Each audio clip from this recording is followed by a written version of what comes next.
Recording start, yes, thank you.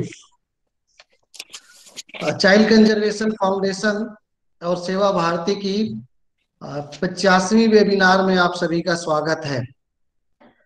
परीक्षा के समय अक्सर बालकों में तनाव, घबराहट की समस्या उत्पन्न होती है। हम सभी इस समस्या से रूबरू होते हैं क्योंकि हम सभी पेरेंट्स भी हैं और हमारे घर में बालक हैं और बच्चों की समस्याओं को हम देखते रहते हैं। अक्सर उनके मन में ये जिज्ञासा रहती है, मेरा पेपर कैसा जाएगा, मैं इस समय में इतने समय में अपना पेपर पूरा कर पाऊंगा, पास हो पाऊंगा, नहीं हो पाऊंगा, ये सारी बातें हैं, कहीं फेल तो नहीं हो जाऊंगा। ये सारे प्रश्न सारे विद्यार्थियों को परीक्षा के समय परेशान करते हैं। मैं भी एक विद्यार्थी हूँ, अभी मैं एलएलबी की परीक्षा दे रहा था। ये सारे प्रश्न मेरे दिमाग में भी थे, स्वाभाविक था, मैं भी परेशान था। इस विषय पर विस्तार से चर्चा करने के लिए आज हमारे साथ जुड़ी हुई हैं सुश्री शीला दाहिमा जी। सामाजिक महत्व के विषयों पर एक सुदीर्घ अनुभव है कार्य करने का आपका। एक बेहतरीन इंसान, संवेदनशील अधिकारी और शानदार गायिका। आप इंडियन एडमिनिस्ट्रेटिव सर्विसेज की अधिकारी हैं और वर्तमान में अतिरिक्त सचिव का दायित्व है आपके पास मध्य प्रदेश माध्यमिक शिक्षा मंडल में। आपने जहां भी आपकी पोस्टिंग रही है, अपनी सकारात्मक ऊर्जा से बदलाव के कीर्तिमान स्थापित किए हैं। आपने एक बहुत ही अच्छी अधिकारी के रूप में आप जानी जाती रही हैं। इन पंक्तियों के साथ मैं मैडम को आमंत्रित करता हूं कि जहां भी रहेगा वहीं रोशनी लुटाएगा, किसी चिराग का अपना मकान नहीं होता। Over to you madam. आज का जो हमारा विषय है, problems during exam in children, इस विषय पर अपनी बात रखने के लिए मैं आमंत्रित करता हूं शीला दाहिमा जी को। जी मैम। आप सभी को नमस्कार। और सबसे पहले तो मैं धन्यवाद देना चाहूंगी कि आप लोगों ने मुझे आमंत्रित किया है इस समाज के हित के इस बहुत महत्वपूर्ण विषय पर। आज का जो हमारा टॉपिक है that is problems, stress, anger and time management in children during the examinations.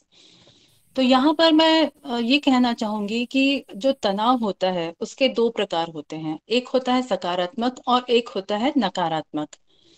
तो यदि हम तनाव को एक सकारात्मक तरीके से लेते हैं तो वो हमें आगे बढ़ने के लिए प्रेरित करता है और हमें समय सीमा के अंदर काम करने के लिए प्रेरित करता है। लेकिन अधिकांशतः तनाव जो होता है वो नकारात्मक अर्थ में ही ज्यादा लिया जाता है और उसके परिणाम अच्छे नहीं होते हैं।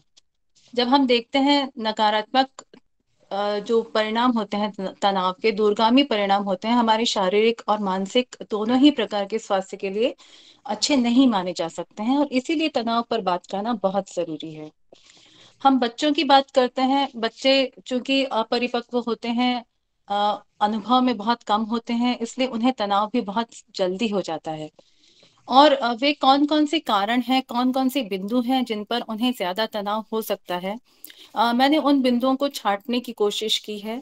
और मैं चाहूंगी कि चूंकि इस वेबिनार में बच्चे नहीं हैं, इसलिए हम जो बड़े लोग हैं वो ही इन पॉइंट्स को बच्चों तक पहुंचाए ताकि बच्चों को इसका फायदा मिल सके। तो सबसे पहला जो लगता है बच्चों को, क्योंकि अब फरवरी का महीना शुरू हो चुका है और 17 फरवरी से एमपी बोर्ड की 10th और 12th की परीक्षाएं भी शुरू होने जा रही हैं, तो बहुत ही कम दिन रह गए हैं। और ऐसे समय में बच्चों को ये लगता है कि हम एक कम समय में कैसे तैयारी करें, उनके तनाव का लेवल बहुत बढ़ जाता है। पर यहाँ मेरी यही सलाह है कि तनाव करने से कुछ नहीं होता है। तनाव को यदि आप कर भी रहे हैं तो उसे एक पॉजिटिव वे में ही लीजिए कि हम तनाव सिर्फ इसलिए करें कि हम अपने लक्ष्य को प्राप्त कर सकें।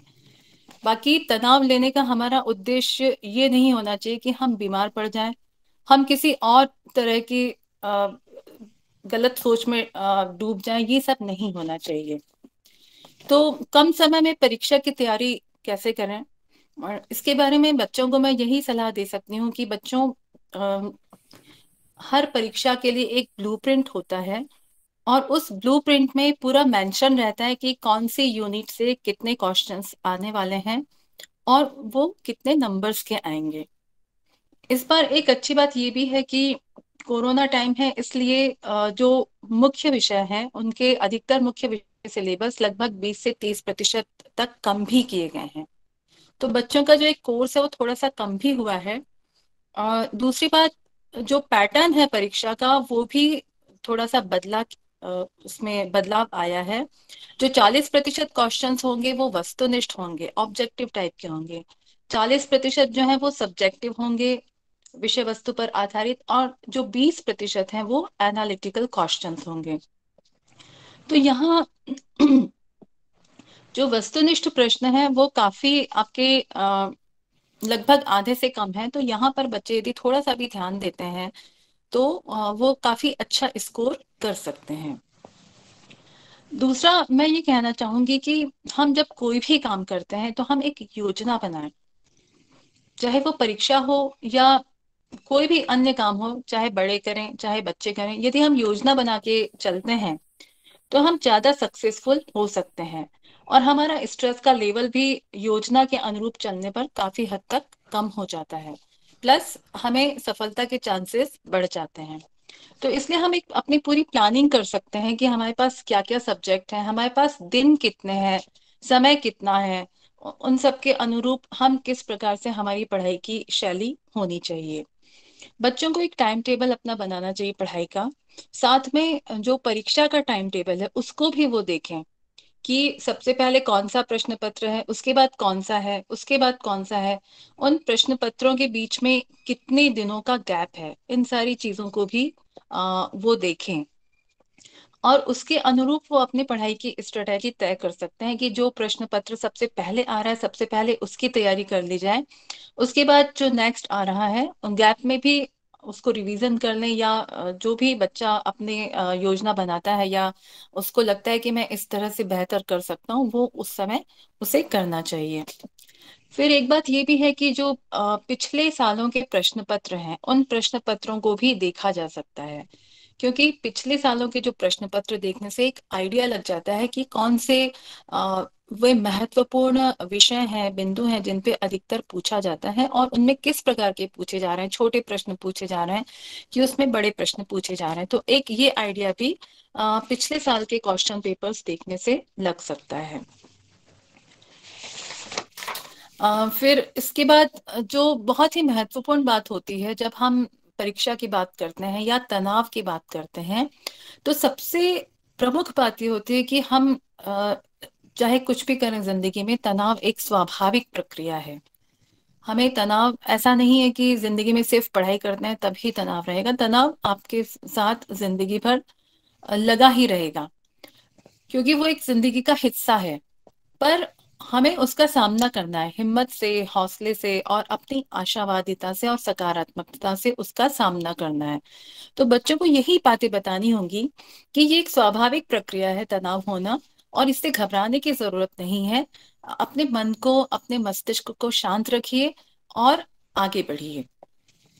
जब बच्चे को लगता है कि मैं बहुत टेंशन में हूँ, उस समय छोटा सा ब्रेक भी लिया जा सकता है, और उस ब्रेक के दौरान बच्चा मनन कर सकता है कि मैं किस प्रकार से इस टेंशन को दूर कर सकता हूँ या कर सकती हूँ, किस प्रकार से मुझे पढ़ना चाहिए। और उस ब्रेक के बाद वो अपने को री एनर्जाइज करके वापस से पढ़ाई में लग सकते हैं। तो अपनी सोच को सकारात्मक बना के चलना मैं सबसे महत्वपूर्ण मानती हूँ तनाव को कम करने के लिए। दूसरा पॉइंट जो बच्चों के दिमाग में आता है वो ये आता है कि हम परीक्षा के कारण हमें डर लग रहा है, याद करने में कठिनाई हो रही है, याद करके भूल जाते हैं, कई बार कुछ भी याद नहीं हो पा रहा, तो क्या किया जाए।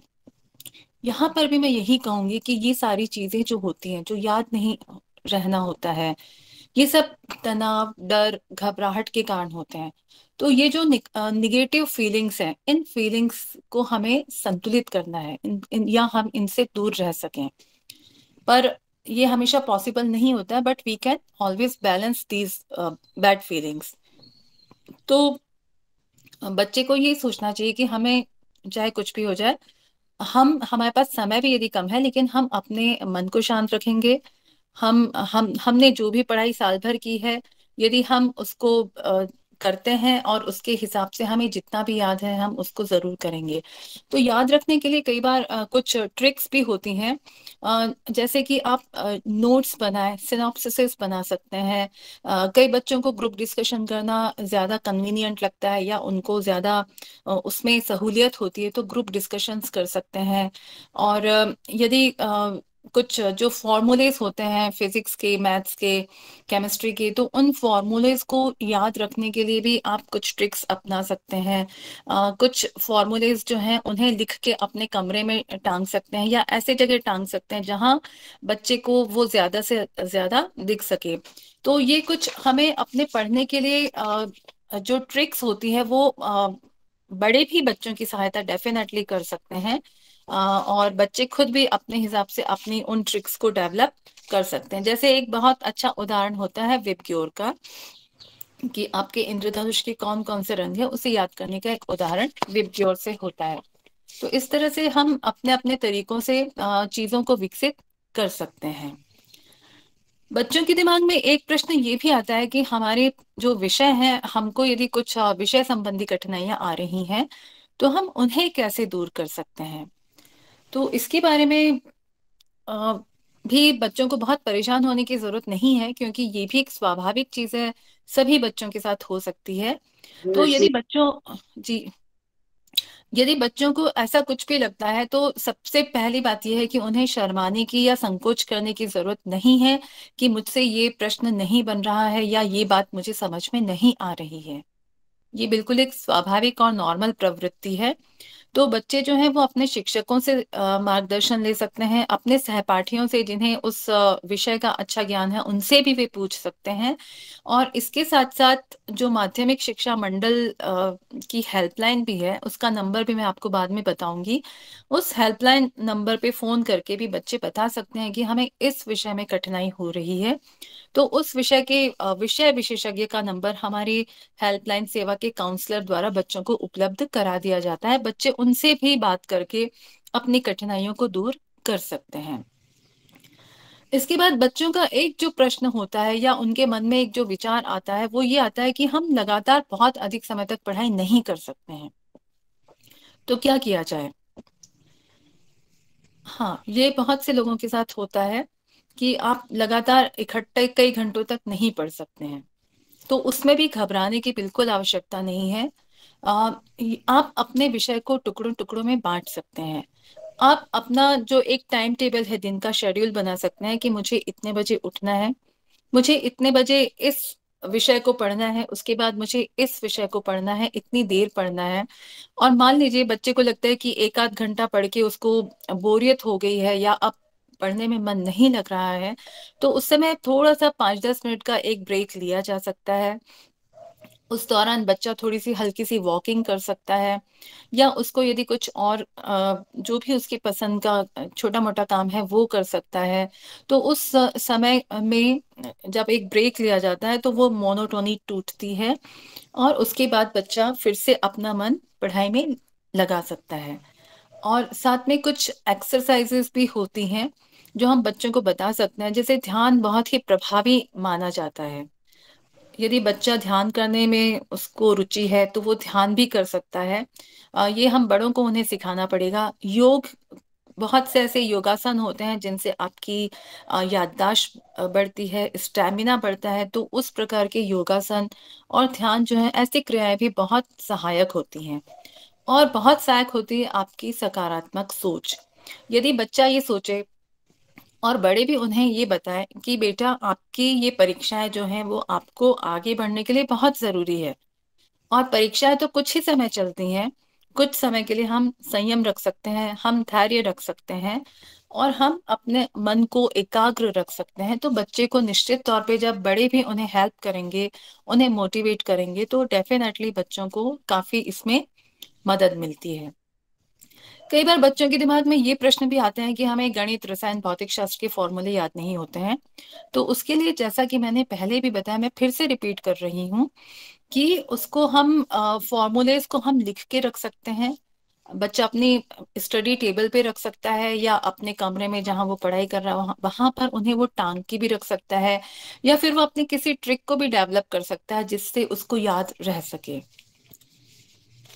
फिर बच्चों के दिमाग में एक प्रश्न ये आता है कि हम पढ़ाई के लिए समय प्रबंधन कैसे करें। समय प्रबंधन एक बहुत ही महत्वपूर्ण विषय होता है जिस पे हम आगे थोड़ी सी चर्चा और भी करेंगे। पर फिलहाल मैं ये कहना चाहूंगी कि समय प्रबंधन पढ़ाई के लिए जो बच्चों को करना चाहिए वो ये है कि अपना एक टाइम टेबल बनाए, एक पूरा शेड्यूल बनाए, और वो अपनी समझ, अपनी सुविधा के हिसाब से, हर बच्चे की वो एक अलग अलग क्षमता होती है, अलग अलग इच्छाएं होती हैं, वो अपने अनुरूप निर्धारित कर सकते हैं कि उन्हें किस प्रकार का टाइम टेबल सूट करेगा। और जब हम समय सारणी बनाते हैं तो उसमें हम सिर्फ पढ़ाई को ही शामिल ना करें, हम अपने ब्रेक टाइम को भी शामिल करें। साथ में हम उस टाइम को भी शामिल करें जब हमें लगता है कि हम थोड़ा बहुत समय मोनोटोनी तोड़ने के लिए, को रिजुविनेट करने के लिए हम थोड़ा सा समय अपनी इच्छा के कामों को करने में भी लगा सकते हैं। उस गतिविधि के लिए भी थोड़ा सा समय समय सारणी में दिया जा सकता है। एक बड़ी महत्वपूर्ण बात है जिसपे कई बार ज्यादा ध्यान नहीं दिया जाता है कि पढ़ाई के दौरान खान पान और नींद कैसी रखें।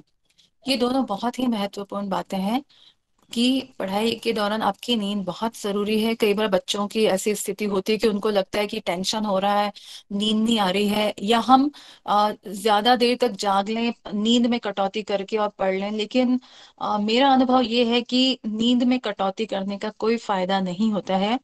आपको किसी भी व्यक्ति को या बच्चों को कम से कम 6-7 घंटे की नींद अनिवार्य है। परीक्षा के दिनों में वो और भी जरूरी इसलिए है क्योंकि नींद एक तरह से आपको हील करने का काम करती है। नींद खुद एक औषधि की तरह होती है, ये बात भी बच्चों को बतानी होगी।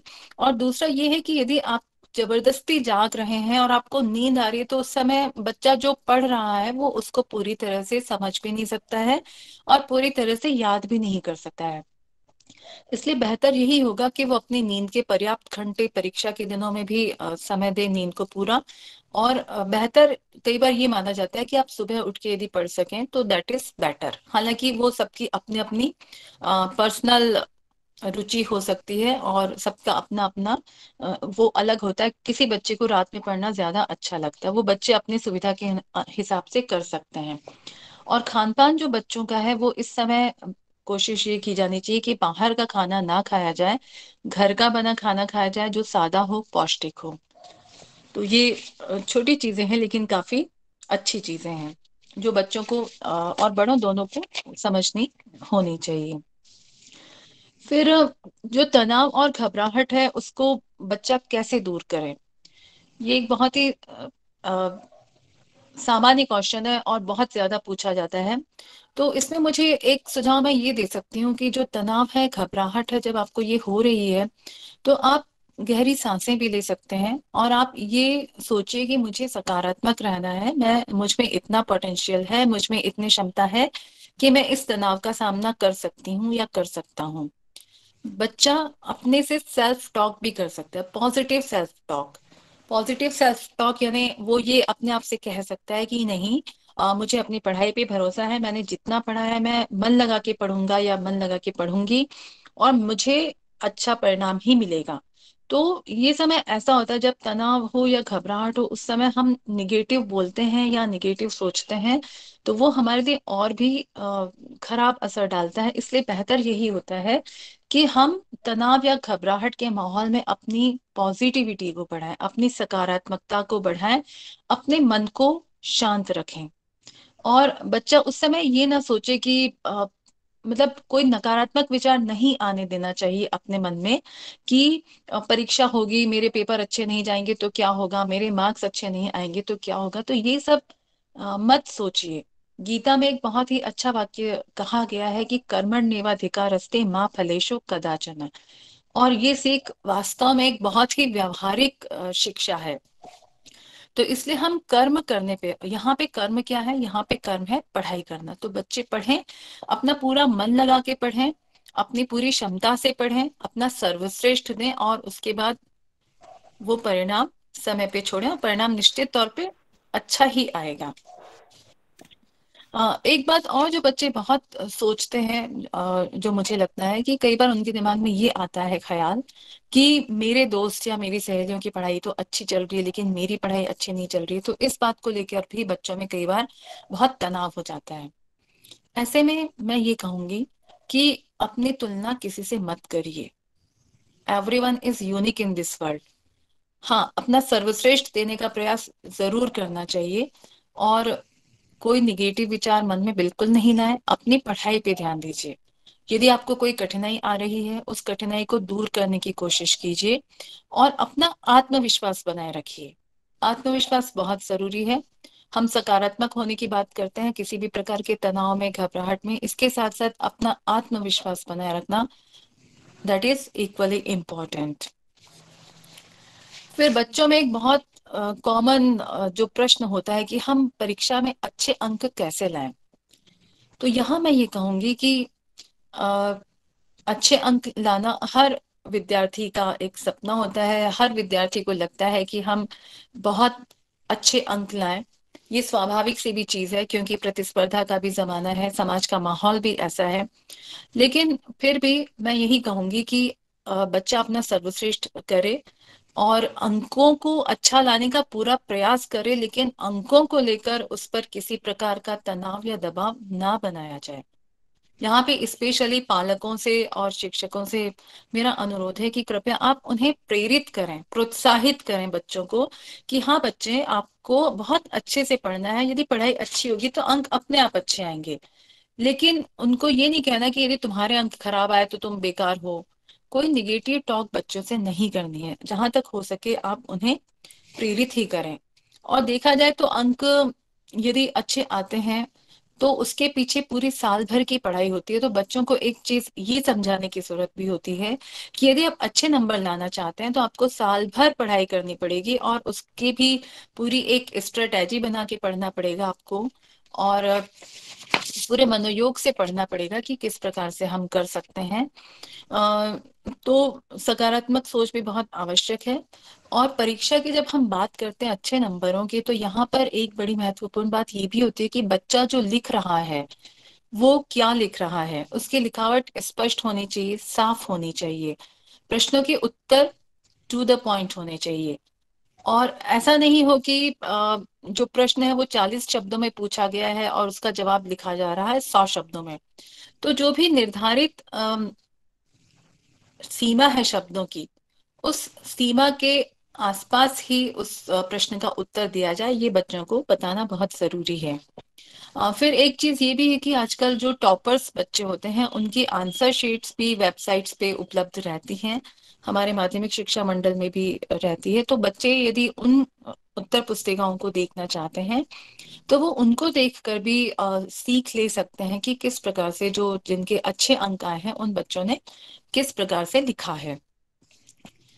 और लेकिन यहाँ मैं ये चीज कहना चाहूंगी कि इसको लेकर, अंकों को लेकर कोई भी दबाव या तनाव बच्चों पे ना बनाया जाए, क्योंकि एक बड़ा सेंसिटिव इशू होता है।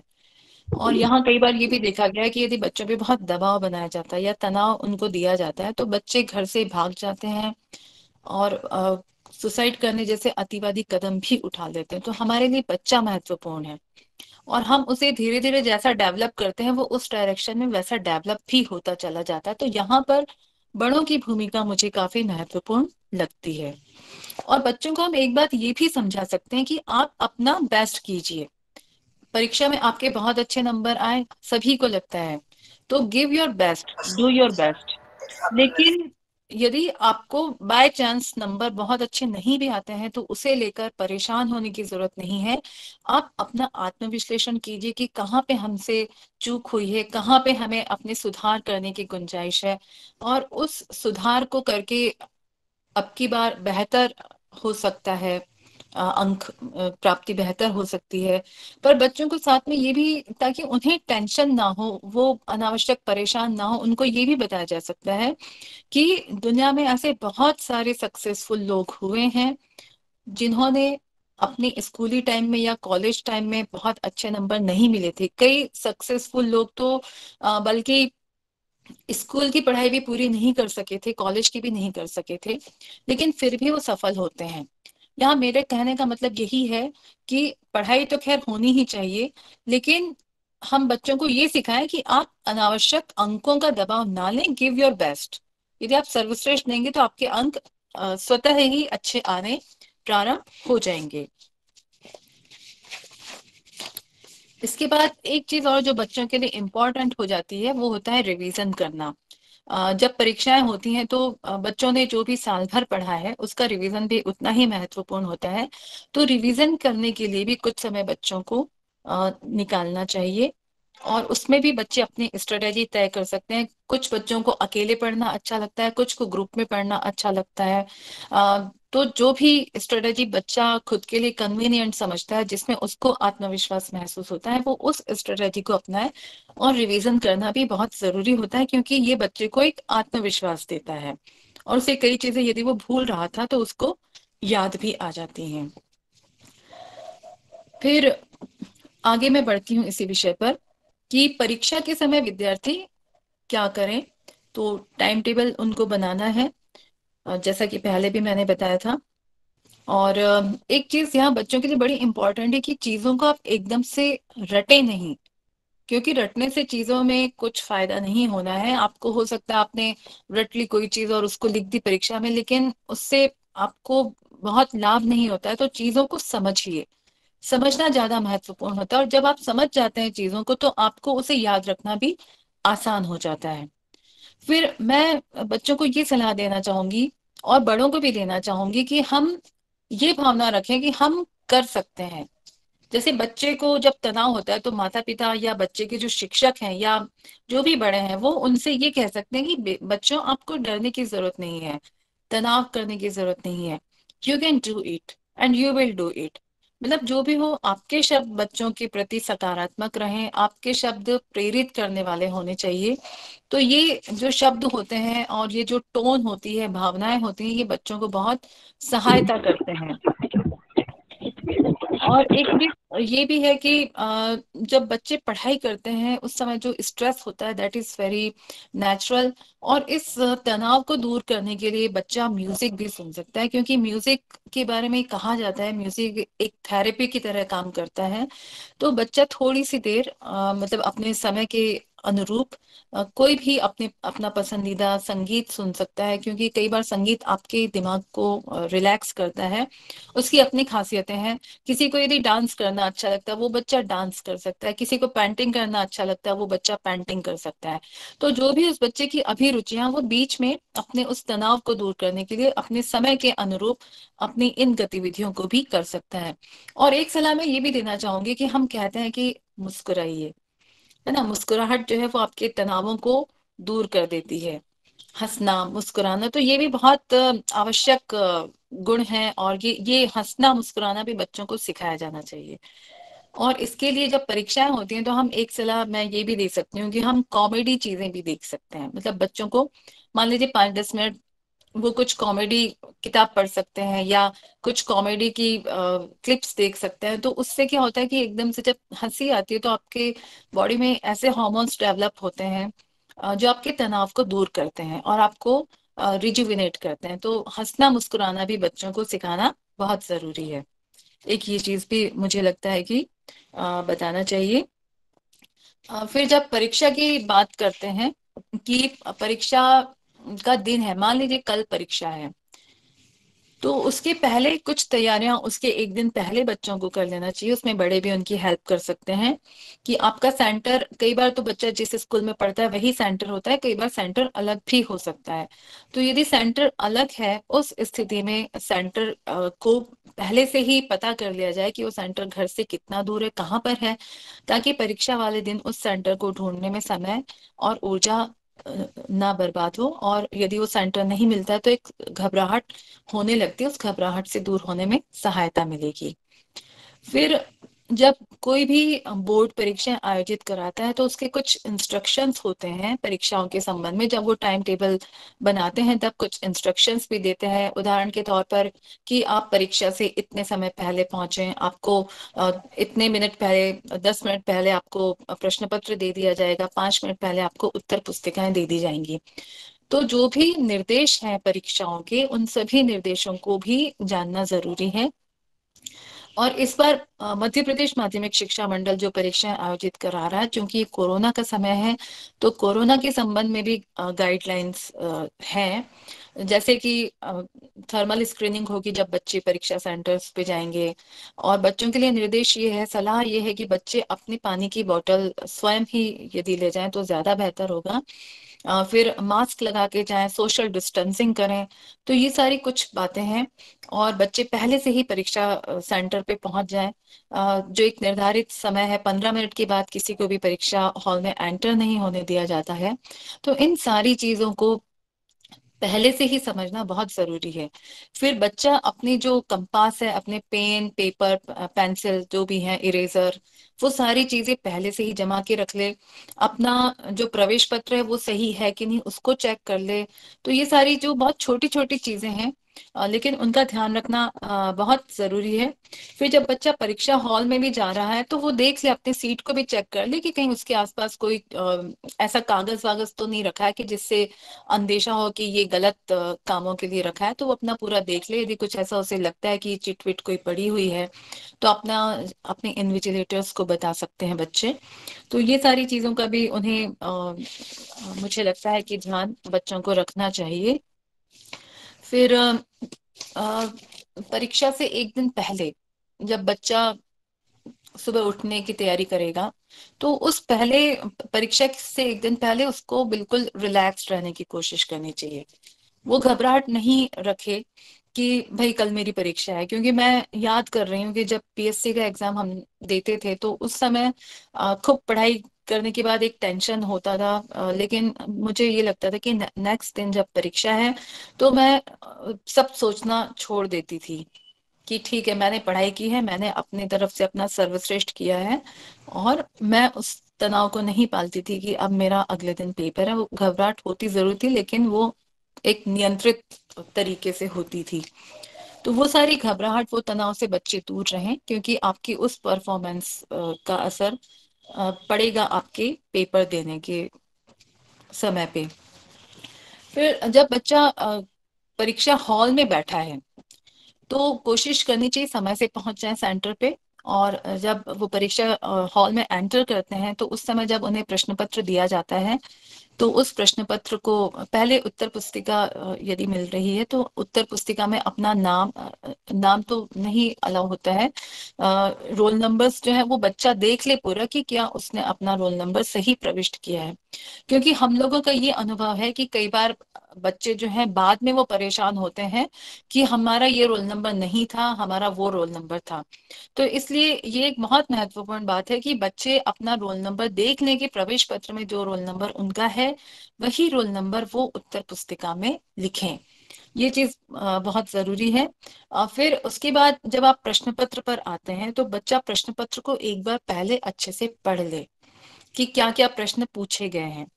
और प्रश्न पत्र चाहे कैसा भी हो उसको शांत चित्त से पढ़ा जाए, उसमें कोई टेंशन नहीं किया जाए, क्योंकि वो आपकी परीक्षा है। अब आप हैं और आपका प्रश्न पत्र है और आपकी उत्तर पुस्तिका है। तो बच्चों को देखना चाहिए कि वे कितने प्रश्न हमारे सामने आए हैं, हमें कौन कौन से हल करने हैं। पहले मैं कौन सा प्रश्न पत्र हल कर सकता हूँ, तो जो इजी है पहले उन्हें कर लीजिए, ताकि आपको एक कॉन्फिडेंस आ जाएगा कि हाँ, मेरे इतने प्रश्नों के उत्तर मैंने लिख दिए हैं। फिर उसके बाद आप धीरे धीरे करके जो आपको कठिन लग रहा है उस पे एंड पे आइए।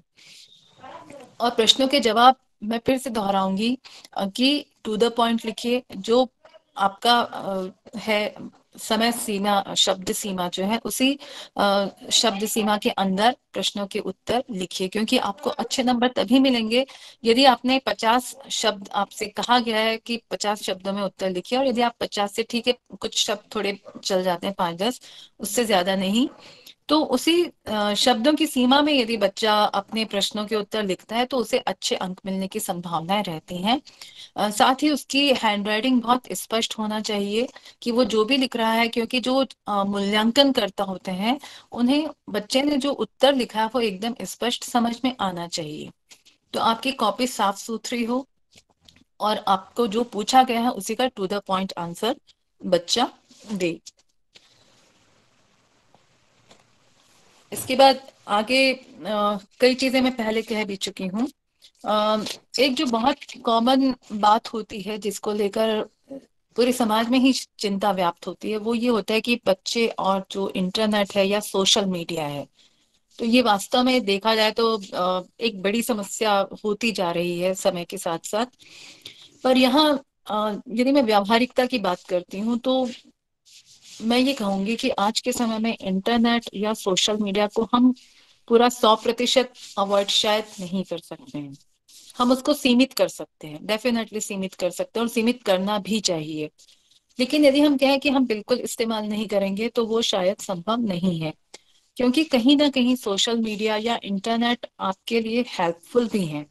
तो हम पहले उसके जो एडवांटेजेस हैं सोशल मीडिया के या इंटरनेट के, उसको भी हम समझें। हम एकदम से उसके सारे नकारात्मक पहलुओं पर ही नहीं जाए कि सोशल मीडिया खराब है। आज जैसे कोरोना का टाइम है और इस टाइम जो हमारा इंटरनेट है उसकी वजह से लोग जुड़े हुए हैं, ऑनलाइन क्लासेस हो रही हैं, तो बहुत सारी गतिविधियां हमारे इंटरनेट या सोशल मीडिया की वजह से हम उसको निरंतर बना के रख सक पा रहे हैं। लेकिन बात यही है कि उसका उपयोग कितना होना चाहिए। ये हमारी संस्कृत की एक सूक्ति है कि अति सर्वत्र वर्जयेत, यानी अधिकता किसी भी काम की बुरी है। तो उसी प्रकार यदि मोबाइल का या इंटरनेट का या सोशल मीडिया का बहुत ज्यादा उपयोग किया जाता है तो वो बुरा है। और ये चीज एक खतरनाक रूप भी लेती जा रही है, क्योंकि जो हमारा विश्व स्वास्थ्य संगठन है उसने भी जो ऑनलाइन गेमिंग है उसको एक डिसऑर्डर की श्रेणी में डाल दिया है। और अब विशेषज्ञों का ये भी मानना है कि जो मोबाइल की लत है वो मदिरा और ड्रग्स की लत की तरह से मानी जाती है। तो उससे हम समझ सकते हैं कि ये काफी खतरनाक है। और हम देखते भी हैं, पढ़ते हैं, सुनते हैं कि यदि बच्चों को मोबाइल लेने से या मोबाइल इस्तेमाल करने से मना किया जाता है तो बच्चे हिंसक हो जाते हैं, या वो डिप्रेशन में आ जाते हैं, या वो अपने आप को नुकसान पहुंचा देते हैं। तो ये एक बड़ी इसके बहुत सारे नकारात्मक असर हैं। लेकिन यहाँ बात यही आती है कि हम इसको कैसे कंट्रोल करें। तो यहाँ पर ये है कि बड़ों को भी खुद को नियंत्रित करना पड़ेगा। जब वो खुद सीमित इस्तेमाल करेंगे सोशल मीडिया का, मोबाइल का, तो बच्चे भी उन्हें देखकर सीमित ही इस्तेमाल करेंगे। और बच्चे बड़ों को ये समझाएं कि आप मोबाइल का इस्तेमाल आपकी पढ़ाई के लिए कीजिए या आप अपने किसी ज्ञान को अर्जन करने के लिए कीजिए, लेकिन उसको पूरी तरह से आप पूरे दिन भर मोबाइल में डूबे रहें, पूरे दिन भर आप उसी में लगे रहें, वो ठीक नहीं है, क्योंकि उससे आपके शारीरिक और मानसिक दोनों ही प्रकार के स्वास्थ्य पर नकारात्मक असर पड़ता है। तो इस चीज को समझाना भी जरूरी है। और साथ में मैं एक चीज ये भी कहूंगी कि मोबाइल की लत को छोड़ना बहुत आसान भी नहीं है। लेकिन यदि इच्छा शक्ति है, इच्छा शक्ति यहाँ बहुत महत्वपूर्ण है, क्योंकि इच्छा शक्ति यदि हम में है कि नहीं भाई हमें मोबाइल का सीमित ही उपयोग करना है, तब फिर उसको बिल्कुल प्राप्त किया जा सकता है। तो बच्चों को आप यही समझाएं कि बच्चों, हम आपको ये नहीं कह रहे हैं कि आप बिल्कुल मोबाइल का इस्तेमाल नहीं करिए, आप करिए, लेकिन आप उसको अपने पढ़ाई के लिए करिए। यदि आपको उसको अपने मनोरंजन के लिए करना है तो मनोरंजन के लिए आप इतने इस सीमित समय तक ही करें। और सबसे बड़ी बात, बच्चे भी मोबाइल का इस्तेमाल बहुत लिमिटेड करें। और मोबाइल के बजाय यदि घर के सभी लोग कुछ अदर टाइप की एक्टिविटीज कर सकते हैं, जैसे कहीं मान लीजिए बाहर वॉक पे चले गए, या घर में है तो बगीचे में चले गए, या छत पे चले गए, या कमरे में भी है तो कुछ साथ मिलकर ही खेलने लग गए, तो इस तरह के अलग अलग काम भी कर सकते हैं। उसके तरीके ढूंढे जा सकते हैं कि मोबाइल का रिप्लेसमेंट क्या हो सकता है। फिर आगे जो मैं बात करूंगी वो ये है कि बच्चों की समस्याओं में पालकों की भूमिका। मुझे कहा गया था कि इस विषय पर भी आप लोगों से बात की जाए। तो यहाँ मेरा ये देखना है और मेरा ये अनुभव है कि कई बार जो माता पिता होते हैं वो अपनी महत्वाकांक्षाओं को पूरा करने के लिए बच्चों पे प्रेशर डालते हैं, बच्चों पे दबाव बनाते हैं, और ये दबाव बच्चों के लिए कतई उचित नहीं है। बच्चा स्वेच्छा से जो करना चाहता है, जो उसकी रुचि का विषय है, यदि वो उसे करने को दिया जाए तो वो खुशी से भी करेगा, मन से भी करेगा और सफलता पूर्वक भी करेगा। तो बच्चों के जीवन में पालकों की भूमिका जो है वो एक सकारात्मक होना चाहिए, ना कि समस्या उत्पन्न करने वाली। तो कभी कभी ऐसा लगता है कि पालक बच्चों के जीवन में शायद पालकों की वजह से भी समस्या उत्पन्न हो रही है। मैंने ये देखा है कि जब बच्चों की परीक्षाएं प्रारंभ होने वाली होती हैं तो माता पिता भी बहुत ही चिंतित हो जाते हैं, वो खुद तनावग्रस्त हो जाते हैं कि अरे नहीं, अब ये बच्चों की परीक्षा है, मुझे ये नहीं करना, मुझे वो नहीं करना, मुझे बड़ा टेंशन हो रहा है, ये हो रहा, वो हो रहा, कैसे होगा, पास होगा कि नहीं, अच्छे नंबर आएंगे कि नहीं, वगैरह वगैरह। लेकिन जब बच्चों के माता पिता स्वयं ही तनावग्रस्त हैं तो क्या उनका तनाव बच्चों पे नहीं आएगा? तो इसलिए मेरा ये कहना है कि आप सतर्क रहें, आप जागरूक रहें, लेकिन चिंतित और तनावग्रस्त रहने से बच्चों को इसका कोई फायदा नहीं मिलना, उल्टे वे ही तनावग्रस्त हो जाएंगे। तो माता पिता एक सामान्य माहौल बनाए रखते हुए भी बच्चों को प्रेरित कर सकते हैं पढ़ाई के लिए, बच्चों को अच्छे अंक लाने के लिए भी प्रेरित कर सकते हैं। उनका खुद का तनावग्रस्त होना मुझे नहीं लगता कि वो आवश्यक है। और एक बात ये भी मैं कहती हूँ कि माता पिता अपेक्षाएं बहुत ज्यादा करते हैं अपने बच्चों से, लेकिन एक बार वो स्वयं अपने अंदर भी देख लें कि क्या वे स्वयं भी बच्चों की अपेक्षाओं को पूरा कर पा रहे हैं, या बच्चों की भी कुछ अपेक्षाएं हैं यदि माता पिता से, तो वो माता पिता बच्चों की अपेक्षाओं पे कितना खरा उतर रहे हैं। ये भी थोड़ा सा एक विचार का विषय है। फिर मैं एक चीज मेरी पालकों को ये भी सलाह है कि पालक जो है आपकी बहुत ही महत्वपूर्ण भूमिका है, पालकों की, शिक्षकों की, या उन बड़ों की जो बच्चों के संपर्क में बहुत महत्वपूर्ण भूमिका है। बच्चे आपसे बहुत कुछ सीखते हैं, आप बच्चों को बहुत हद तक संभाल सकते हैं। तो बच्चों को यदि आप गाइड करते हैं, उनको ये एहसास दिलाते हैं कि आप उनके साथ हैं, तो बच्चा अपने आप बड़ा आश्वस्त महसूस करता है, सकारात्मक महसूस करता है। तो यहाँ एक चीज जो मुझे लगती है वो ये भी है कि जब हम बच्चों से बात करते हैं तो कई बार ये देखा जाता है कि जो पालक हैं वो एक निगेटिव टोन या निगेटिव शब्दों में बच्चों से बात करते हैं। तो ये सब ना हो, इसका प्लीज ध्यान रखें। और बच्चों में कमियां हम निकालते हैं, लेकिन उससे पहले मुझे लगता है कि बड़ों को खुद का भी एक आत्मविश्लेषण करना चाहिए, उसके बाद वो बच्चों पे जाए। और बच्चों की तुलना भी अनावश्यक किसी से ना करें कि वो वैसा है तुम उसके जैसे नहीं हो। वो बच्चों में कभी भी मुझे ऐसा नहीं लगा कि बच्चों को सकारात्मक रूप से प्रेरित कर सके, वो उनमें नकारात्मकता का ही माहौल उत्पन्न करता है। तो यदि आप किसी अन्य व्यक्ति या अन्य बच्चे के गुणों को दर्शाना चाहते हैं तो उसको अच्छे रूप में अपने बच्चों को बताइए कि उस व्यक्ति में या उस बच्चे में ये खूबी है जो आप भी इस प्रकार से ला सकते हैं। और बच्चों को प्रकृति के साथ संपर्क में रहना भी सिखाया जाना चाहिए यदि उसका तनाव दूर करना है, उसे आगे बढ़ाना है। क्योंकि प्रकृति के सानिध्य में रहकर रिलैक्सेशन भी होता है, बच्चे सेंसिटिव भी बनते हैं, बच्चे उनमें अच्छी भावनाओं का विकास होता है। तो एक ये बात जो मुझे कमी लगती है कि हम कहीं ना कहीं प्रकृति के संपर्क से जो टूटते जाते हैं, वो संपर्क टूटना नहीं चाहिए। तो यहाँ पर माता पिता या अभिभावकों का एक प्रयास बच्चों को प्रकृति के संपर्क में रखना भी होना चाहिए। और एक खास बात और मैं कहना चाहूंगी कि जो बड़े हैं वो बच्चों को इंसान ही समझे, वस्तुएं नहीं है बच्चे की आपने किसी के सामने उसे शो पीस के रूप में प्रेजेंट करें कि मेरे बच्चे ने ये कर लिया, इसका यहाँ सिलेक्शन हो गया, इसने वो कर डाला। मतलब वो बात, उनकी खूबियों को आप बताइए, गर्व भी करिए, लेकिन बच्चों को एक इंसान के रूप में ही लीजिए, ना कि एक वस्तु के रूप में। फिर एक पॉइंट मुझसे ये भी कहा गया था कि महत्वाकांक्षा, प्रतिस्पर्धा और गुणवत्ता के बीच संतुलन कैसे बनाया जाए, इस पे भी कुछ थोड़ा सा कहा जाए। तो मैं ये यही कहूंगी कि जो महत्वाकांक्षा है थोड़ी बहुत होना आवश्यक है, क्योंकि ये आपको आगे बढ़ने के लिए प्रेरित करती है और आप में ऊर्जा भी भरती है। लेकिन अति महत्वाकांक्षा होना मुझे नहीं लगता कि ठीक है, क्योंकि ये एक निगेटिविटी के क्षेत्र में आ जाती है। और जैसा कि कहा भी गया है, अति सर्वत्र वर्जयेत। तो हमारे जीवन में कोई भी चीज हो, कुछ भी हो, वो एक संतुलन की अवस्था में ही होना चाहिए। और वो संतुलन हम खुद जब अपने अंदर विश्लेषण करते हैं, अपने से बात करते हैं, तो हम समझ सकते हैं कि वो संतुलन की अवस्था क्या है। तो महत्वाकांक्षा होना थोड़ा बहुत तो होना ही चाहिए, लेकिन बहुत ज्यादा होना आपको निगेटिव डायरेक्शन में भी ले जा सकता है। फिर नेक्स्ट है प्रतिस्पर्धा। प्रतिस्पर्धा भी सीमित क्षेत्र में अच्छी है, सीमित उसका स्कोप में अच्छी है, क्योंकि वो भी आपको एक पॉजिटिविटी देती है, आपको आप खुद को बेहतर करने के लिए प्रेरित करती है। और कामों को समय सीमा में निपटाने के लिए प्रेरित करती है। लेकिन यदि हम हर समय ही प्रतिस्पर्धा के मूड में रहेंगे और प्रतिस्पर्धा के मोड में रहेंगे, तो यहाँ पर जिंदगी में नेगेटिविटी आने की संभावनाएं भी होती हैं। तो हमें वो दायरा फिक्स करना होगा कि हमें प्रतिस्पर्धा कहाँ तक रखनी है।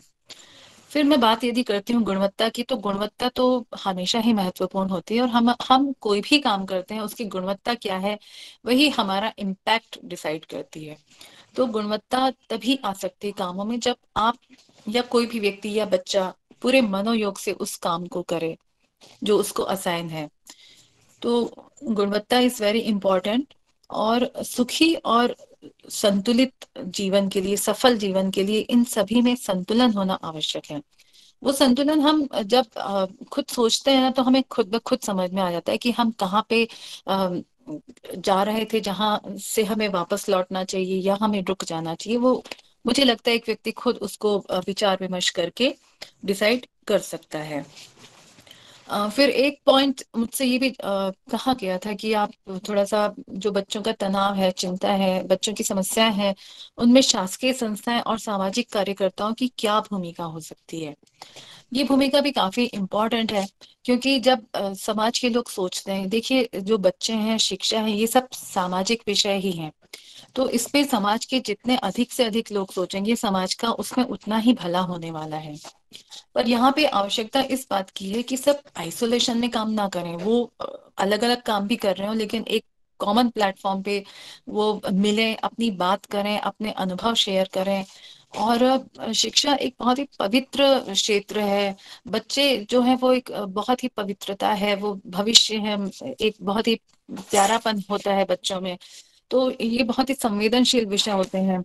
तो यहाँ पर जो भी, चाहे शासकीय संस्थाएं काम कर रही हों या जो अशासकीय संस्थाएं हों या जो सामाजिक कार्यकर्ता हैं, सभी की महत्वपूर्ण भूमिका है और सभी अपना योगदान अपने अपने तरीकों से दे सकते हैं। तो इनको यदि वो एकजुट होकर भी जहां उन्हें एक साथ चलने की आवश्यकता है, मुझे लगता है उन्हें एक साथ चलना भी चाहिए, ताकि बच्चे का एक सर्वांगीण विकास हो सके। यदि मैं शासन की बात करूं, सरकार की बात करूं, तो सरकार कई बार जो सामाजिक कार्यकर्ता है या जो अशासकीय संस्था है, उनका भी सहयोग लेती है बच्चों के सर्वांगीण विकास करने के लिए। तो एक तरह से ये म्यूचुअल होना जरूरी है, क्योंकि हमारे समाज के लिए हम आइसोलेटेड होकर नहीं चल सकते हैं। यहीं पर मैं ये भी बताना चाहूंगी कि जो बच्चों के सहायता के लिए माध्यमिक शिक्षा मंडल ने एक हेल्पलाइन सेवा प्रारंभ की हुई है, और काफी सालों से, लगभग 10-12 सालों से चल रही है। और उसका एक नंबर भी है, मैं नंबर बता देती हूँ। टोल फ्री नंबर है, उसमें कोई भी बच्चा, और बच्चा ही क्या, बड़े भी उस पे संपर्क कर सकते हैं। कई बार हम लोगों के पास जो बच्चों के माता पिता हैं, उनके फोन भी आते हैं, तो वो भी अपनी बातें रख सकते हैं, अपनी समस्याएं रख सकते हैं। हमारे यहाँ काउंसलर्स हैं। शिफ्ट सुबह 8 से रात के 8 बजे तक वो शिफ्ट रहती है, और उसमें कभी भी इस दौरान बात करके बच्चे अपने समस्या का समाधान पूछ सकते हैं, माता पिता भी पूछ सकते हैं, शिक्षक भी पूछ सकते हैं। और ये हमारी हेल्पलाइन हमेशा ही चालू रहती है, मतलब सैटरडे संडेज को भी चालू रहती है। सिर्फ होली, दिवाली और रंग पंचमी, इन्हीं दिनों को, ऐसे त्योहारों के अवसरों पर ही बंद रहती है। बाकी और किसी छुट्टी वाले दिन भी ये सेवाएं चलती रहती हैं। इसी प्रकार एक उमंग हेल्पलाइन सेवा भी है, जो मध्य प्रदेश शासन की स्कूल शिक्षा विभाग के द्वारा चलाई जाती है। वो भी एक हेल्पलाइन सेवा है, उसका भी उद्देश्य वही है जो माध्यमिक शिक्षा मंडल की सेवा का उद्देश्य है। यहाँ से भी बच्चों के बहुत कॉल्स बच्चे करते हैं और अपनी विभिन्न प्रकार की समस्या, वो समस्या चाहे अकादमिक हो, चाहे उनकी मानसिक समस्या हो या पारिवारिक हो, मतलब जो भी बच्चे को लग रहा है, वो किसी भी प्रकार की समस्या का समाधान यहाँ पे बात करके कर सकता है। तो ये मैं नंबर भी बता देती हूँ, जो माध्यमिक शिक्षा मंडल का हेल्पलाइन नंबर है, 1800-233-0175। और जो उमंग हेल्पलाइन है, ये भी टोल फ्री है, इसका नंबर है 14425। तो ये सब इनके कुछ नंबर्स हैं, और मैं उम्मीद करूंगी कि आप लोग इन नंबर्स को भी मैं और भी बता दूंगी, रिपीट भी कर दूंगी यदि आपको जरूरत होगी। यहाँ पर काफी आपको हेल्प मिल सकती है। हमारे आज के अब मैं, जो हमारे आज के सेशन का एक दूसरा टॉपिक है, एंगर मैनेजमेंट। हालांकि मुझे लगता है जब हम बच्चों की बात करते हैं तो सबसे ज्यादा अभी इस समय परीक्षा के दौरान में स्ट्रेस ही की बात सबसे ज्यादा होती है। और बच्चे जो महसूस करते हैं या बड़े भी जो महसूस करते हैं वो सबसे ज्यादा स्ट्रेस ही महसूस करते हैं। लेकिन स्ट्रेस से कुछ और भी हो सकता है, कुछ और चीजें भी हो सकती है। आज के इस सेशन में हमको एंगर मैनेजमेंट की भी बात करनी है, टाइम मैनेजमेंट की भी करनी है। काफी कुछ मैं बात कर चुकी हूँ, लेकिन एंगर मैनेजमेंट के बारे में मैं ये मेरा मानना है कि anger is a natural emotion. मतलब जैसे हम इंसान हैं, हम हंसते हैं, हम गाते हैं, हम नृत्य करते हैं, उसी प्रकार गुस्सा होना भी एक मानवीय भावना है। बस ये बात है कि गुस्से को भी मैं पॉजिटिव लेती हूँ, सीमित रूप में। कि यदि कोई व्यक्ति गुस्सा होता है, यदि हमें कहीं अन्याय और अत्याचार होते हुए दिखता है तो हम गुस्सा होते हैं, तो वो गुस्सा फायदा करता है समाज के लिए, है ना। तो उसी प्रकार कई बार ये भी होता है कि कई बार काम तभी होते हैं जब हम गुस्सा करते हैं। ये मेरा भी व्यावहारिक अनुभव है कि कई बार हम यदि नॉर्मल तरीके से बोलते हैं तो काम नहीं होते हैं कहीं पर भी। लेकिन जब हम थोड़ा सा गुस्सा होते हैं तो फिर वो काम हो जाते हैं। पर यहाँ बात यह है कि एंगर या क्रोध, उसको बहुत सकारात्मक रूप में नहीं लिया जाता है, और इसके जो पॉजिटिव एस्पेक्ट्स हैं वो एक सीमित है। लेकिन जब हम एंगर मैनेजमेंट की बात करते हैं तो हमें ये सोचना पड़ेगा कि गुस्सा आता क्यों है, गुस्से के कारण क्या है। चाहे वो बड़ा हो या बच्चा हो, किसी की भी हम बात करें, क्यों आ रहा है गुस्सा। तो उन कारणों को जानना मुझे लगता है कि वो जरूरी है, क्योंकि गुस्सा जो होता है उससे आपका ज्यादा गुस्सा करने से स्वास्थ्य खराब होता है, माहौल खराब होता है, छवि खराब होती है, लोग आपसे दूरी बनाने लगते हैं। तो गुस्सा लॉन्ग टर्म में या ज्यादा समय तक यदि रहता है तो वो सकारात्मक नहीं कहा जा सकता है। लेकिन गुस्से के क्या कारण होते हैं? कई बार जब हमारे साथ कुछ गलत होता है तब हमें गुस्सा आता है। जब हमें लगता है हमारी बात सुनी नहीं जा रही तब हमें गुस्सा आता है। जब हमें लगता है हमारा काम नहीं हो रहा है तब हमें गुस्सा आता है। तो ये कुछ कारण हैं। लेकिन हो सकता है हर व्यक्ति के साथ उसके अलग अलग कारण हो। तो मैं थोड़ा संक्षिप्त में चलूंगी क्योंकि समय भी वेबिनार का हो रहा है। तो यहाँ गुस्से को हम कैसे नियंत्रित कर सकते हैं उसकी मैं बात करूंगी बड़े संक्षिप्त में। कि जब हमें गुस्सा आता है तो एक तो हमें थोड़ा सा रुकना चाहिए। हम रुकें और हम सोचें कि क्या गुस्सा करने से कुछ फायदा होगा। यदि फिर हम सोचेंगे तो हम अपने आप समझ जाएंगे कि फायदा है कि नुकसान है। जब गुस्सा आता है तो ये कहा जाता है कि आप गहरी सांसें लीजिए। आपकी जो गहरी सांसें हैं वो आपको शांत करने में सहायक होती हैं। फिर ये कहा जाता है कि यदि आपको गुस्सा आ रहा है तो आप गिनती गिनना शुरू कर दीजिए। आप 10 तक गिनती गिनना शुरू कर दीजिए और आपका गुस्सा काफी हद तक उतर जाता है। जब आपको गुस्सा आता है या आपको लगता है कि मुझे बहुत गुस्सा आता है अक्सर और मुझे अपने गुस्से को नियंत्रित करना है, तो आप अपने मन में विजुअलाइज कीजिए कि मुझे शांति मिल रही है, शांत है, माहौल शांत है, सब कुछ शांत है। आप सकारात्मक सोचना प्रारंभ कर दीजिए। और आप एक काम ये भी कर सकते हैं कि आप उन घटनाओं को आप एक लॉग बना सकते हैं, एक जर्नल बना सकते हैं, लॉग बना सकते हैं कि भाई कब गुस्सा आया था, कौन सी परिस्थिति में गुस्सा आया था, क्या कारण थे गुस्से के। ये भी आपको सहायक करेगा विश्लेषण करने में। तो गुस्से को लेकिन कंट्रोल करने के भी काफी साधन है। जैसे ध्यान हुआ, योग हुआ, ये जो है ये आपको जिंदगी के हर क्षेत्र में सहायक होते हैं। चाहे तनाव कम करना हो, चाहे गुस्सा कम करना हो, चाहे अच्छा स्वास्थ्य होना हो, हर जगह ध्यान योग आपको सहायता करते हैं। उसी प्रकार संगीत हुआ। ये आपको यदि गुस्सा आ रहा है, आप अच्छा सा संगीत सुनना चालू कर दीजिए, आपका गुस्सा अपने आप नियंत्रित हो जाएगा। आपको मन कर रहा है कि मुझे डांस करना है, आप डांस करना चालू कर दीजिए, आपका गुस्सा नियंत्रित हो जाएगा। तो जब आपको गुस्सा आता है तो आप अपने ध्यान को भटकाने की कोशिश कीजिए, मतलब गुस्से पे कंटिन्यू मत करिए। You should divert your attention to some other activity. और यदि किसी बात पे गुस्सा आ रहा है, आपको किसी वजह से आ रहा है, तो आप उसके पॉसिबल सॉल्यूशंस भी ढूंढ सकते हैं। जैसे आप सोच सकते हैं कि भाई मुझे क्यों गुस्सा आया, क्या इसका समाधान क्या हो सकता है, इसको हम कैसे कर सकते हैं कि हमें गुस्सा नहीं आए। और जब गुस्सा आता है कई बार तो आप किसी से बात भी कर सकते हैं, है ना। जो आपको लगता है कि जो व्यक्ति आपको सुनता है, आपको समझता है, तो आप उस व्यक्ति से यदि बात करते हैं तब भी आपका गुस्सा काफी नियंत्रित हो जाता है। फिर जब गुस्सा आता है तब आप ये सोचने लगिए कि गुस्से के क्या डिसएडवांटेजेस है, क्या नुकसान है गुस्से के। तो आप अपने आप आपको लगेगा कि क्या मुझे अपना नुकसान करना है। तो जब अपना नुकसान नहीं करना तो आप अपने आप शांत होंगे, आपका गुस्सा काफी हद तक कम हो जाएगा। तो ऐसे बहुत सारे मुझे लगता है छोटे छोटे से उपाय हैं जिसके माध्यम से आप अपने गुस्से को नियंत्रित कर सकते हैं, और उसको नियंत्रित करना भी चाहिए, क्योंकि हर वक्त का गुस्सा अच्छा नहीं माना जा सकता है। अब हमारे आज का जो टॉपिक था उसमें एक चीज और है, टाइम मैनेजमेंट की बात भी हुई थी। तो टाइम मैनेजमेंट जब बच्चों की बात मैं कर रही हूँ तो उनके बारे में जैसा मैंने पहले कहा था कि एक टाइम टेबल बनाए और उसके अनुरूप ही चलें। जब हम समय प्रबंधन की बात करते हैं तो हमें पहले ये भी समझना पड़ेगा कि हमारे पास समय कितना है, हमारी ऊर्जा किस समय हमें ज्यादा लगती है। कुछ लोगों को सुबह के समय ज्यादा वो ऊर्जावान महसूस करते हैं, कुछ लोग रात में अपने आप को ज्यादा ऊर्जावान महसूस करते हैं। तो हम समय का कितना उपयोग कर रहे हैं ये भी हमें देखना होगा, हम समय कितना बर्बाद कर रहे हैं। तो जब मैंने एंगर के लिए एक लॉग की बात की थी, उसी प्रकार हम टाइम मैनेजमेंट के लिए भी लॉग की बात कर सकते हैं, या एक जर्नल की बात कर सकते हैं कि हम किस प्रकार से मतलब हम ये देखें कि हम कौन कौन सी गतिविधियों में अपना समय लगा रहे हैं, कहाँ हम ज्यादा समय लगा रहे हैं, कहाँ हम कम समय लगा रहे हैं। तो वो आपको अपनी एक एनालिसिस करने में काफी हेल्प करती है।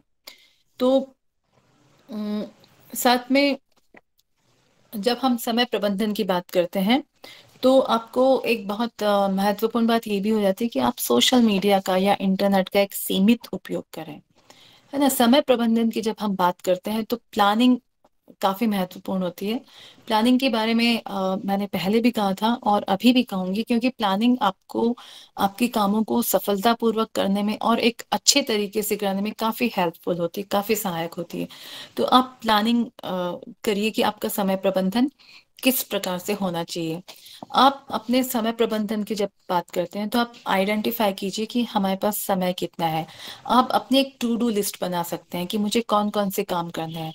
आप अपना एक शेड्यूल बना सकते हैं या टाइम टेबल बना सकते हैं कि मुझे कौन सा काम कब करना है, कितने समय के भीतर करना है।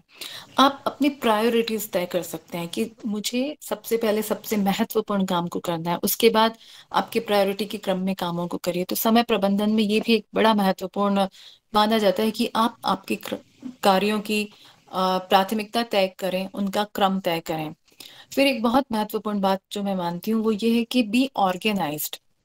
यानी जब हम समय प्रबंधन की बात करते हैं तो हमारी चीजें जमी हुई हो, मान लीजिए यदि आप फाइल वर्क है तो आपकी फाइलें जमी हुई हो, है ना, आपकी वस्तुएं जमी हुई हो, तो आपको उन चीजों को ढूंढने में टाइम नहीं लगेगा। आपको मालूम रहेगा कि मैंने ये सामान यहाँ पर ही रखा है। उदाहरण के तौर पर यदि बच्चे हैं तो वो अपना पेन, पेपर, पेंसिल, कॉपी, किताबें वो सब ऑर्गेनाइज्ड वे में रख सकते हैं कि मैंने अपनी कॉपी यहाँ रखनी है, मुझे मुझे किताबें यहाँ रखनी है, मुझे अपने पेन यहाँ रखने हैं, मुझे अपने नोट्स यहाँ रखने हैं, मुझे अपने चार्ट्स यहाँ रखने हैं। तो वो आपको आपके समय को काफी मतलब बर्बाद नहीं होने देते, प्लस आपके दिमाग में एक शांति बनी रहती है। तो ये चीज मैं इम्पोर्टेंट समझती हूँ। फिर जब हम समय प्रबंधन की बात करते हैं तो हमें उन चीजों को भी चिन्हांकित करना चाहिए कि वे कौन सी चीजें हैं जो हमारे समय को बर्बाद कर रही हैं, है ना। उदाहरण के तौर पर क्या हम हद से ज्यादा टीवी तो नहीं देख रहे हैं, हम हद से ज्यादा इंटरनेट पे तो नहीं लगे हुए हैं, हम फोन पे किसी से हद से ज्यादा बात तो नहीं कर रहे हैं। ऐसी अलग अलग चीजें हो सकती हैं। तो जहां आपको लगता है आप अपना विश्लेषण कीजिए, फिर उन चीजों को जो लग रहा है कि ये टाइम बर्बादी की चीजें हैं उनको आप कट शॉर्ट कीजिए या हटा दीजिए। फिर इसके साथ आप आपकी आगे की प्लानिंग भी कर सकते हैं कि मुझे मान लीजिए अगले हफ्ते क्या करना है, मुझे अगले दिन क्या करना है। तो ये भी आपके समय प्रबंधन का मुझे लगता है एक हिस्सा होना चाहिए। और जब हम समय प्रबंधन की बात करते हैं तो आप किसी भी ऐसी चीज को जो अनावश्यक है उसको आप हटा दीजिए, है ना, क्योंकि टाइम बहुत सीमित है। मतलब धन से भी ज्यादा महत्वपूर्ण समय है, क्योंकि गया हुआ धन एक बार आपको फिर से मिल सकता है लेकिन गया हुआ समय नहीं मिलता है। इसलिए समय के महत्व को समझना बहुत आवश्यक है। और एक कहावत भी है कि time and tide wait for none. तो समय किसी का इंतजार नहीं करता, जो हमने आज गंवा दिया तो वो समय गंवा ही दिया, वो दोबारा नहीं मिलने वाला है। तो इसलिए समय प्रबंधन को मैं काफी महत्वपूर्ण मानती हूँ कि we should not waste our time. तो जब हम समय का प्रबंधन करेंगे तो हमारे जीवन का प्रबंधन भी स्वतः ही हो जाता है। तो समय प्रबंधन के लिए भी हम अच्छी किताबें भी पढ़ सकते हैं। मैं हाँ एक चीज मैं जरूर ये कहना चाहूंगी कि अच्छी किताबें जरूर पढ़िए। मतलब अब हम सेशन की समाप्ति पर ही हैं, क्योंकि टाइम हो गया है। तो यहाँ मैं कुछ जो दो तीन चीजें कहना चाहूंगी। मैं एक चीज ये कहना चाहूंगी कि आप जिंदगी में अपनी सोच को हमेशा सकारात्मक रखिए, क्योंकि परीक्षाएं आपके सिर्फ स्कूल या कॉलेज में नहीं होनी है, या प्रतियोगी परीक्षाएं अकेले ही नहीं होनी है। परीक्षाएं आपको जीवन के हर मोड़ पे होनी है। तो आपको हर परीक्षा में यदि आप सफलतापूर्वक उत्तीर्ण होना चाहते हैं तो आपको आपकी सोच को बिल्कुल सकारात्मक बना के ही रखना है। मतलब ये जो 2022 है, हम इस साल के भी दूसरे महीने में हैं, पूरा साल पड़ा है। तो मैं आप सबसे ये अनुरोध करूंगी कि आप बड़े प्लस जो बच्चे हैं उनको हम ये सिखाएं कि हमारी सोच सकारात्मक ही हो। ये आपको जिंदगी में बहुत काम आएगी। दूसरी बात जो मैं कहना चाहती हूँ, जो पता नहीं हम में से कितने लोग फॉलो करते हैं, लेकिन करना चाहिए और उसका बहुत असर होता है। वो आपको एक अच्छे व्यक्तित्व में बदलती है, प्लस आपके जीवन को अच्छे जीवन में बदलती है। और वो चीज है ग्रेटिट्यूड, यानी आभार व्यक्त करना, या हम उसे धन्यवाद भी कह सकते हैं। क्योंकि मैंने ये देखा है कि लोग अपनी जिंदगी में कमियां निकालते रहते हैं। मेरे पास ये नहीं है, मेरे पास वो नहीं है, ये व्यक्ति ऐसा, वो व्यक्ति वैसा है। मतलब अधिकतर टाइम लोग निगेटिव बातों में बिताते हैं, जिसका कोई फायदा नहीं होता है। उसके बजाय हम अच्छी बातें करें। हम हमारे जीवन में जो अच्छाइयां हैं, जो यदि कोई अच्छे लोग हैं, कुछ ना कुछ अच्छा हर व्यक्ति के जीवन में होता है, हम उसके प्रति आभार व्यक्त करें। आपका काम किसी ने किया है, किसी ने आपकी सहायता की है, आप उसे धन्यवाद जरूर कहिए। तो ये बहुत छोटी सी चीज है, आपको लग रही होगी कि मैं क्या कह रही हूँ, लेकिन इसका असर बहुत ज्यादा है। यदि आप उसको इंटरनेट पे ढूंढेंगे या किताबों में पढ़ेंगे तो आप ये पाएंगे कि ग्रेटिट्यूड या आभार या धन्यवाद, इसका असर बहुत ज्यादा गहरा होता है। तो इसलिए मैं इस अपने इन शब्दों पे बहुत जोर दे रही हूँ कि आप ग्रेटिट्यूड फॉलो करें। तो ये मेरी कुछ मतलब जी, मेरे कुछ विचार थे। बहुत बहुत धन्यवाद मैडम। बहुत अच्छे शब्दों में आपने सारी चीजें एड्रेस की, और हमारा सौभाग्य है कि हमारे अध्यक्ष डॉक्टर राघवेंद्र शर्मा भी इस बीच जुड़ गए थे। मैंने बीच में डिस्टर्ब नहीं किया। डॉक्टर साहब, मैं आपसे आग्रह करूंगा कि आप अध्यक्षीय उद्बोधन दें, दो चार बातें कुछ कहें, और फिर हम मैडम का आभार व्यक्त करें जो मैडम ने बोला है। डॉक्टर साहब, आप सुन पा रहे हैं? डॉक्टर राघवेंद्र शर्मा भाई जी साहब, सुन कृपा पा जी। रहे हैं डॉक्टर राघवेंद्र जी? हाँ हाँ तो हाँ, भाई एक साहब, मिनट ओवर टू यू। एक सेकंड एक सेकंड। जी जी। तो मैडम ने मुस्कुराने की बात कही कि मुस्कुराना चाहिए, मुस्कुराने से बहुत सारी चीजें अच्छी हो जाती हैं। तो मुझे दो लाइनें याद आ गई कि हादसों की जद में है तो क्या मुस्कुराना छोड़ दें, जलों के खौफ से क्या घर बनाना छोड़ दें। तो मुस्कुराते रहिए, मुस्कुराने से बहुत सारी समस्याएं सॉल्व हो जाती हैं। जी जी भाई साहब।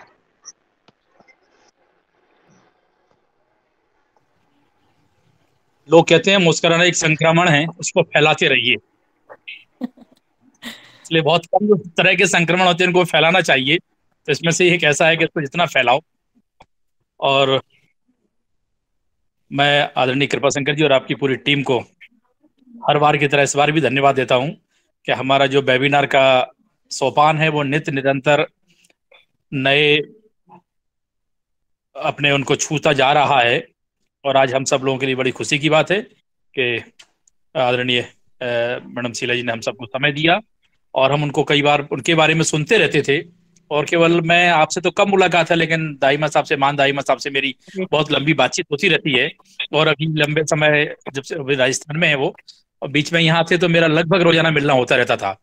कई बार उन्होंने बोला कि एक बार घर चलेंगे, हमारी बेटी से मिलेंगे। तो बहुत अच्छा लगा मुझे आज मिल करके। जी मैं एक बात बताना चाहता हूँ, पिछले साल 2 साल पहले जब हम लोगों ने विधानसभा की एक समिति बनाई थी, बच्चों में आत्महत्या की प्रवृत्ति क्यों बढ़ रही है इसको लेकर के, मैं आयोग अध्यक्ष होने के नाते उसमें पदेन सदस्य था। हम लोगों ने पूरे प्रदेश में लगभग 20,000 बच्चों से कुछ डेटा कलेक्ट किया था, और उन सब में मुझे समझ में आ रहा था कि जिन बच्चों से हमने बातचीत की और जितनी घटनाएं हुई अभी तक, उनका जब विश्लेषण किया तो यह समझ में आया कि बच्चों में आत्महत्या का कोई कारण नहीं था। हो सकता है अगर किसी ने ठीक से चर्चा कर ली होती, ठीक से काउंसलिंग हो गई होती, तो शायद ये घटना नहीं होती। कई बच्चों का तो हमने देखा कि बच्चे का जब रिजल्ट आया तो वो थ्रू आउट फर्स्ट क्लास था, लेकिन उसने ऐसा कुछ उसको लगा और उसने इतना बड़ा कदम उठा लिया। तो वास्तव में बच्चों से यही कहना चाहिए, यही कहना चाहूंगा कि कोई भी परीक्षा जिंदगी की आखिरी परीक्षा नहीं है। ये जिंदगी में एक परीक्षा है, और मुझे लगता है परीक्षा में सफलता असफलता यह तो एक क्रम है, और हमें इसको मानना पड़ेगा, और हमें बच्चों को शुरू से इस बात को बताना चाहिए। इसलिए हमारे यहाँ जो भारतीय खेल होते थे उसमें सफलता असफलता, जीना मरना, सारी चीजें जो बड़े अच्छे से सिखाई जाती थी, और हमेशा कहा जाता कोई भी असफलता अगली सफलता की तैयारी है। और हम उन सफल लोगों के बारे में उन्हें बताना चाहिए, परिवार में भी चर्चा होना चाहिए जिन्होंने विषम परिस्थितियों में काम किया है। मुझे आप सबको एक छोटी सी घटना को शेयर करना मुझे आज के लगेगा बहुत उपयुक्त होगा। मैं पिछले 5 साल पुरानी बात है, मैं आयोग का अध्यक्ष था। मैं रतलाम गया प्रवास पर। वहां मुझे पता चला कि एक बच्चा है जिसके दोनों कंधे से दोनों हाथ नहीं है, और बहुत योग्य बच्चा है। मैं उससे मिलने गया, और जब मिलने जा रहा था तो मुझे लग रहा था मैं किसी ऐसे बच्चे से मिलने जा रहा हूँ, किसी घटना में उसके दोनों हाथ चले गए, वो कैसा होगा। तो चेहरे में एक बड़ी करुणा का भाव लेकर के मैं उससे मिलने गया, और जब मैं मिलने गया तो मुझे लगा कि जैसे मुझे एनर्जी मिल गई उसको देख करके। उसकी माँ ने जब मुझे जो घटना सुनाई तो मैं मानता हूं कि सभी बच्चों के लिए बहुत ही प्रेरणादायी होगी। उन्होंने बताया कि भोपाल की घटना है, जब ये बच्चा 7 साल का था, हाई टेंशन लाइन में हाथ आने की वजह से इसके दोनों हाथ हाई टेंशन लाइन की वजह से जल गए। मुंबई लेके गए बच्चे को, मुंबई में उसका अस्पताल में इलाज चल रहा था, और आखिरी में हुआ कि उसके दोनों हाथ कंधे से काटना पड़ेंगे। ऑपरेशन खत्म हो गया। बच्चे को जैसे पिक्चरों में कई बार हम देखते हैं कि डॉक्टर बाहर निकलता है और पूछते हैं कि पहले कौन मिलने जाएगा। सौवे के माँ ने बोला मैं मिलने जाऊंगी। माँ जब मिलने जाती है, बच्चे की तरफ देखती है, माँ की दोनों आंखों से आंसू बह रहे हैं, तो एकदम बच्चा मुस्कुरा देता है माँ की तरफ। अब माँ को समझ में नहीं आता, वो मुस्कुराने का जवाब भी दे रही है, आंसू भी बह रहे हैं, तो वो रोती भी है और उसको मुस्कुरा के जवाब भी देती है। बाद में वो पूछता है बच्चा क्या हो गया माँ, तो उसको कुछ समझ नहीं आता। बोलते बेटे आपसे तेरे दोनों हाथ नहीं है। तब भी बच्चा मुस्कुराता रहता, उसने कोई जवाब, उसको ऐसा नहीं लगा। लेकिन थोड़े बहुत दिमाग में, बच्चे के दिमाग में चलता हुआ पूछता है माँ अगर मेरे हाथ नहीं है तो सबसे कठिन काम क्या होगा जीवन में। उसने यह नहीं पूछा सरल काम क्या होगा, उसने पूछा कि सबसे कठिन काम क्या होगा मेरे जीवन में।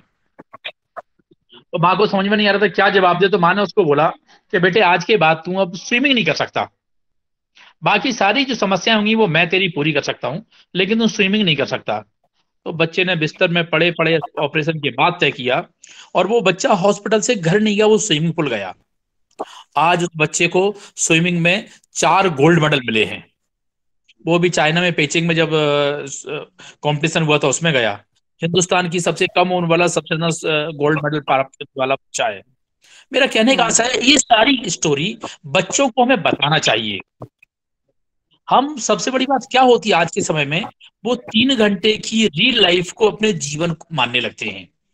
वास्तव में उसकी वजह से हम रियल लाइफ हीरो को भूल जाते हैं। इसलिए पहले हमारे यहाँ दादी नानी की कहानी में, दादी नानी बच्चों को जो कहानी सुनाती थी, दादा दादी की कहानियां सुनाती थे, उन सबसे बच्चा बहुत ही मानसिक रूप से परिपक्व हो जाता था। तो हमें यह सारी चीजें अपने संस्कारों में ही ढूंढना पड़ेगी, वरना ये कोई समस्या नहीं है लेकिन कितनी बड़ी समस्या बन गई। एक छोटी सी घटना, बच्चा एक छोटी सी चिट्ठी लिख के चला था, मॉम आई एम गोइंग। अब वो चिट्ठी उसके जीवन का सबसे बड़ा नासूर बन जाती है। ऐसा लगता है कि माँ बाप का जीवन ही खत्म हो गया। दूसरा मुझे लगता है जो हम लोगों की कमेटी ने उस समय अध्ययन किया, जो सारी चीजें ध्यान में आई, उसमें जो बच्चे आत्महत्या कर लेते हैं उसमें ऐसा कोई बच्चा नहीं था जो खिलाड़ी हो उसने आत्महत्या की हो, या कोई बहुत अच्छा स्विमिंग करने, कोई बहुत अच्छा सिंगिंग करने वाला हो, स्विमिंग करने वाला हो। इस तरह के बच्चे कभी आत्महत्या नहीं करते। तो मेरा कहने का आशा यह है कि बच्चों के अंदर कोई ना कोई एक गुण स्वाभाविक होता है, उस गुण को समझ करके उसको भी उसमें विकास करना चाहिए। अगर ऐसा करते हैं तो जीवन में कभी भी वो ऐसा कदम नहीं उठाते हैं। ये उस आंकड़ों से हमको समझ में आता है। तो खिलाड़ी क्योंकि जब खेलता है तो जीवन में हारना जीतना हर रोज होता है उसके साथ, और वो आज हारा है तो कल अच्छा खेलेगा इसका वो मन में विचार करता है। और जिंदगी अंकों का खेल नहीं है, ये हमें मानना पड़ेगा। हम भी बच्चों की जब चर्चा करते हैं तो कभी इस तरह से ना बोलें। सामान्यतः बच्चों को उदाहरण देते हैं, अरे उसके बच्चे का तो 98 आया है, उसका तो 99 आया है, तू तो 90% वाला है, तेरा कुछ नहीं होगा। ऐसा नहीं है। जैसे मैं भी आदरणीय मैडम शीला जी को सुन रहा था तो उन्होंने बताया कि बच्चों को केवल यही नहीं, बहुत अच्छा खिलाड़ी हो, जीवन में बहुत सारे सफलता के सूत्र होते हैं, तो वो हम बात करें। और सफलता कहाँ मिलती है, यह कहाँ कहाँ मिल सकती है, जीवन में कैसे आगे बढ़ सकते हैं वो। दूसरा, एक बच्चे में, हर एक बच्चे में, हर एक व्यक्ति में एक उसका स्वाभाविक टैलेंट होता है, उस टैलेंट को समझने की आवश्यकता है। और अगर उसी दिशा में उसको बढ़ाया जाए तो पढ़ाई के साथ साथ अगर उसका वो टैलेंट हो तो मुझे लगता है सफलता की संभावनाएं बहुत अधिक बढ़ जाती हैं। तो मुझे लगता है और कुछ कहने की आवश्यकता नहीं, जितना गहराई से और गंभीरता से आपने